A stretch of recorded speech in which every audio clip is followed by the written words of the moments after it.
Hi everyone. This is just a quick little tutorial on how to make channels in Teams, and I'm going to show you two different ways to do channels.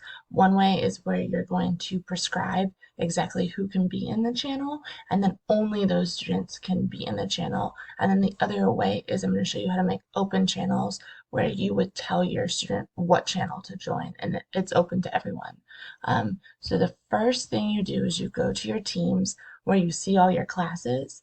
And I'm going to make them for second period because I haven't done that yet. So click on second period, and up here where there's the three dots, you're going to click on those, and you're just going to do add a channel.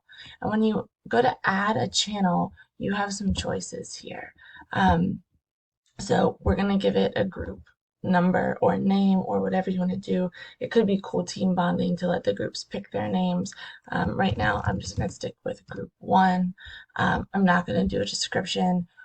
If you aren't going to do um, prescribed groups, I would put a description in here. Like if you're going to do stations or something like that, you could say, this is our IXL station, um, or whatever it is that you're doing in class, okay? But I'm not going to do that because for this one, I'm going to prescribe who's going to be in it. So then here you go where it says privacy.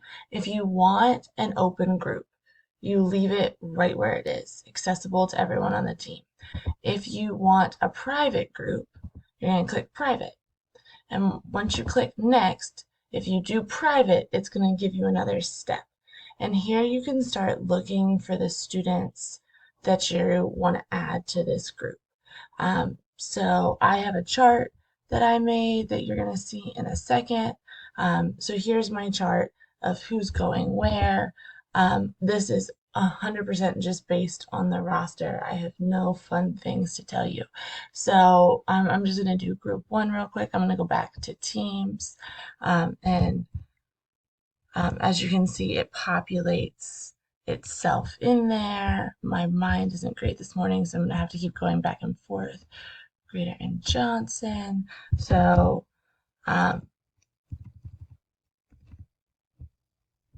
you're just going to keep doing this. I really like that Teams populates it for you, and that it's just going to, it kind of knows who's in your class. So automatically the first ones it pulls up are the ones in your class.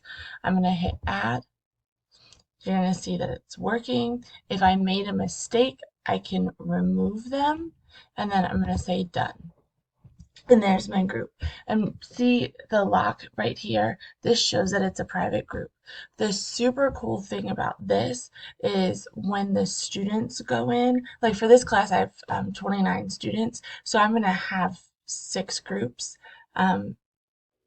So the students won't have to know the group numbers on the students' canvas. It will only say the group that I prescribed them. So they don't have to guess. It's right there. Now, if I wanted to do a group where I wanted everyone to join, I'm going to go back to my 3 dots. I'm going to hit add channel. And let's say that we're going to do a station rotation for the day. And let's say I wanted this group to work on peer review. If I could type, that would be great for you guys. So let's say that that's what I'm going to do. And it's a peer review group, okay? And we're going to look at the introductions for our personal essays. Okay, so let's say that's what we're doing, and that's what this peer review group is going to do.